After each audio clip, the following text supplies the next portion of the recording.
Yeah.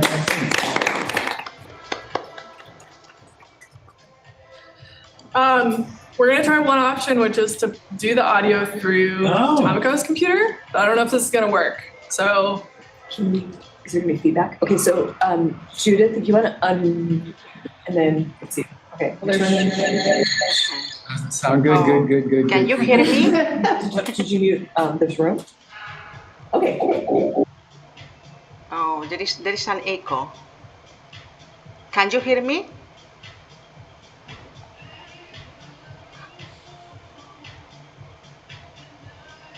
Oh, I hope you do. I mean, can say someone Go ahead. something on the chat? Okay. Thank you. Well, I think I will introduce myself, but at the very end, due to the lack of time we have.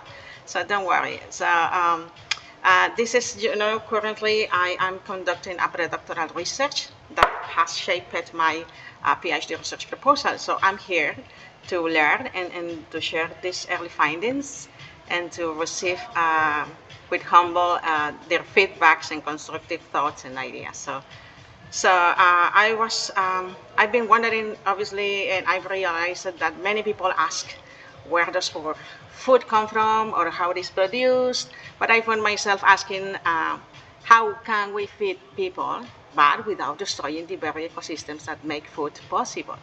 So at first glance, we thought in entrepreneurship, biodiversity conservation, and agri-food systems may seem unrelated, but in reality, they are more connected than we think.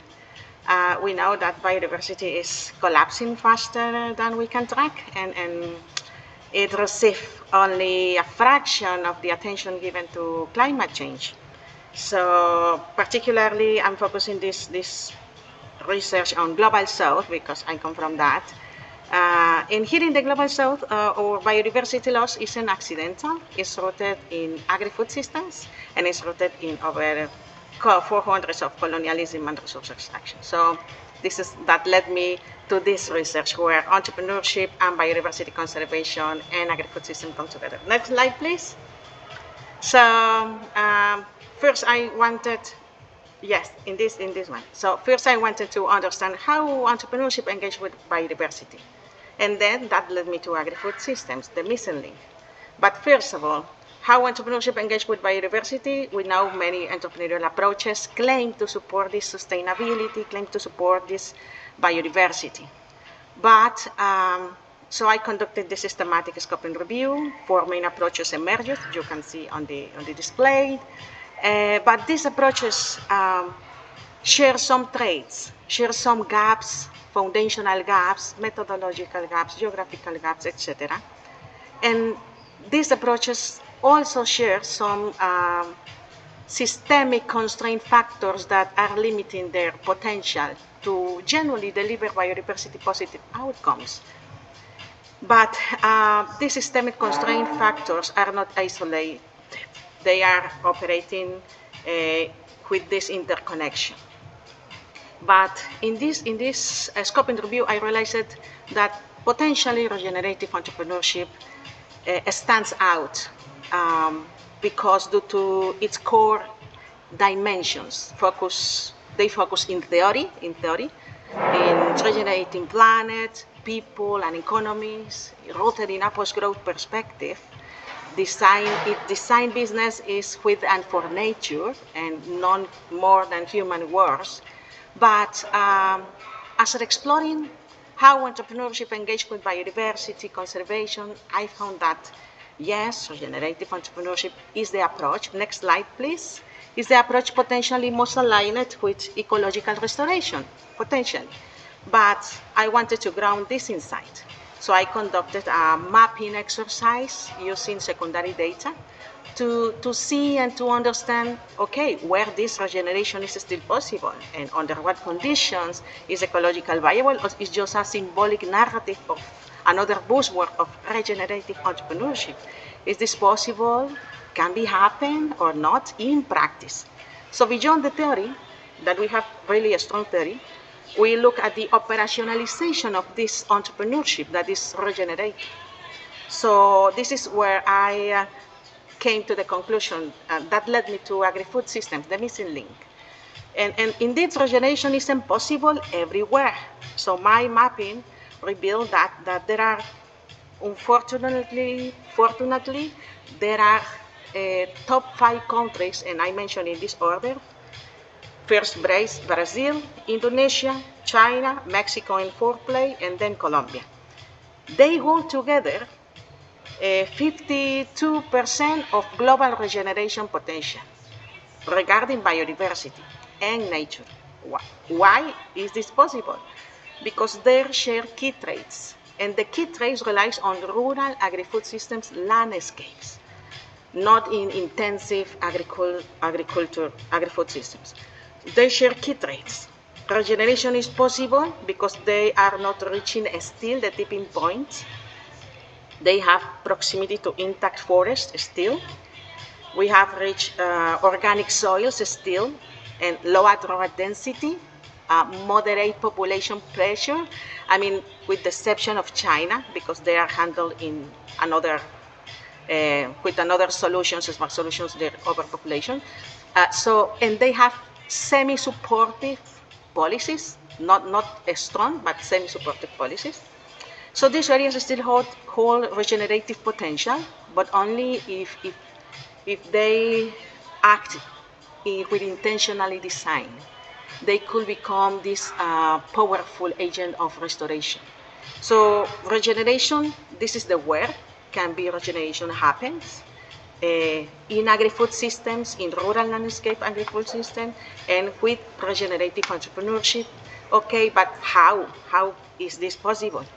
So when we look at how we can operationalize this regenerative entrepreneurship in agri-food systems to make that happen. So regeneration doesn't happen by chance. So that's where regenerative entrepreneurship comes in. If we applied the entrepreneurship approach with embedded within thermodynamic principles, according to the first and second law, I can explain later on.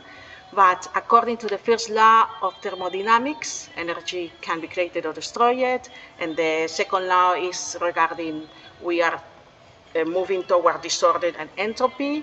So this applying in practice in regenerative entrepreneurship in agri-food systems means that a regenerative venture should work with nature's energy flow, not against them, reduce or eliminate their waste and so forth. So that's why I focus on this perspective, regenerative entrepreneurship, and how agri-food system became or become the protagonist, because regenerative practices, these entrepreneurial practices embedded in agri-food systems, can act as a catalyst for genuinely delivering nutritional adequate and cultural appropriate diets, while also restoring the very environment. So, but to do that, we need to investigate, next slide please. We need to investigate how we can operationalize in practice the regenerative entrepreneurship in agri-food system. Why? Because we need gain legitimacy. Legitimacy, gain trust, gain impacts. We need to assess their effectiveness. For instance, how is the amount of net ecosystem production that our regenerative entrepreneurial practices has been improved in a mangrove community-based entrepreneurship program?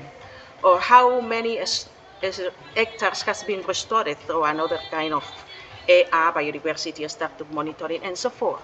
So we need to bring this trust to the table because it's needed. Not is just a regenerative entrepreneurship is not more a buzzword or a trend in marketing. So this is why I focus how we can operationalize this in practice, measuring its effectiveness, grounded in a systemic framework, measurement framework, grounded in thermodynamic principles for indicators and so forth, and other kind of theories. So how can it can be taught for formal and informal settings? That means ecosystems, entrepreneurial ecosystems, incubators, academia, and how we can support it to deliver those desired healthy, sustainable diets, but without destroying the very environment. That's what my research takes, a systemic approach, mixed methods. And I think biodiversity loss isn't just exclusive for conservationists. We are all know us now to nourish people, places, and planets.